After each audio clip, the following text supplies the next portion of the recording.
Okay, so the website that I decided to do for our digital humanities was the snowfall, the avalanche at Tunnel Creek. This website to me was fascinating. There's so many different humanities and digital projects that are in this website. So basically what this website is highlighting is the avalanche at Tunnel Creek that happened. So this part right here is just basically a story of one of the skiers and snowboarders that went on this trip. There were 16 snowboarders and skiers that went on this trip, and the first story is from Elise Sognet. And embedded is a video of her personal story and what she went through. And if you scroll down more, it gives you like a overview of Tunnel Creek, what it is, and it gives you a little background into like the spatial version of it so that you can it helps you visualize it a little better, which I found to be really helpful as you scroll through everything. So these are the parts of Tunnel Creek that they went through. They started at Big Chief Mountain and they went down and around. Yeah. So then this last part on this first page, it just highlights the past of Tunnel Creek. Tunnel Creek is very known for its avalanches. The first one that was recorded was in February 1910, and it killed 96 people. And so these snowboarders and skiers were aware of the avalanche possibility when they went on their ski trip. But yeah, and then just more personal stories.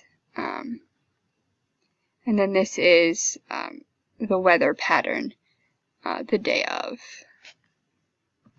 And then if you click to the next slide, this highlights the day of their trip. Just some more personal stories and another embedded video that you can click on.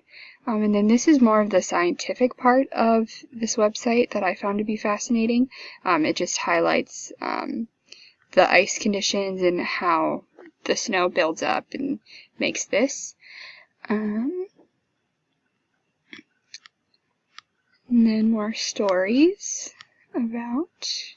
Took me forever to read all of this, and it's well written and it's fascinating to read. Yeah, if you scroll down, there's more. This is the chairlift that you can take, how high it is. Yeah, and then my personal favorite part of this website is the fourth part.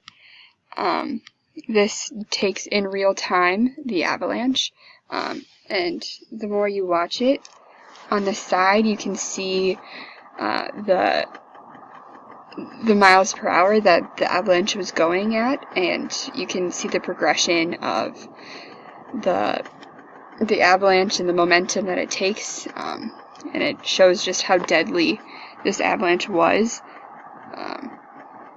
Yeah.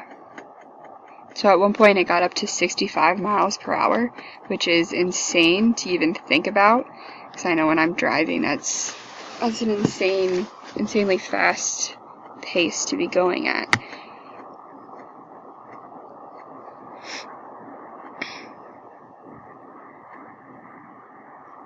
And then eventually it slows down, and it stops.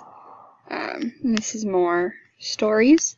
If you go on to the next slide, this takes how they were found, a couple videos that are embedded into it. It's insane to go through. And that just highlights the route that they went in comparison to the avalanche. So overall, this website has so many different aspects to it that include both the humanities and technology and everything, and it was fascinating to get to see and to get to know this website.